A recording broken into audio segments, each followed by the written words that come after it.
file, especially, and is coming 2026, ay may bago silang mga rules na pwedeng magbago Tarong ba? katulad nung nakaraan. Di ko na ako. So, ang mga requirements pala sa mga unit learner ay kinakailangan po ay may dalawa kayong TOR.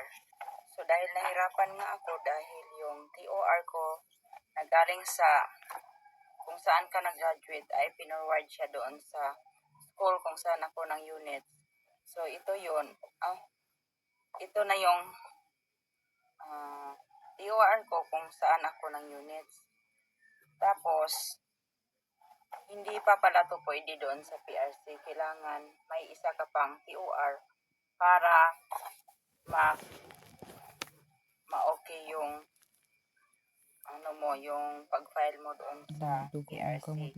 So, nangyari po ay nagpabalik-balik ako doon sa school kung saan ako graduate dahil nga doon sa school na kung saan ako yan ng units ay hindi nila binigay yung yung diploma ko na galing sa school kung saan ako nag-graduate. So, very struggle talaga dahil nga nagpabalik-balik ako, gastos pamasahe, kung magko-commute ka, malalakihan ka talaga sa transportation na gastos mo. So, ang hiningin na doon, ito nga yun. Ito yung pinakamahirap na paraan. Buti nga ito yung pinorward ko doon sa school kung saan ako ng units. Tapos, Xerox ko lang siya. Buti nga, pina-Xerox ko siya dahil nga ito binigay ko na sa school kung saan ako ng units. Kung hindi ko siya pina-Xerox, nandoon ako sa PRC, ayaw nilang tumanggap na ito lang yung binigay ko sa kanila. So, kailangan po, kung kayo ay may ganitong situation, kailangan magpa-Xerox kayo ng inyong TOR na na-forward na sa school kung saan kayo ng unit para okay yung process ng pag-file doon para marilisan agad kayo ng NOAA. So, ito lang yung hiningi, itong dalawang TOR, tapos birth certificate original and Xerox copy. Ganon din dito, Xerox yung dalawang TOR. Tapos ito naman application form, ibinalik to sa akin dahil nga hindi ko siya napansin na may isa pa pala tong page.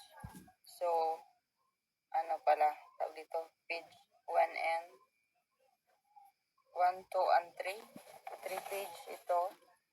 Tapos, hindi ko siya namalayan na kulang siya ng page. Kaya, binalik to sa akin. Tapos,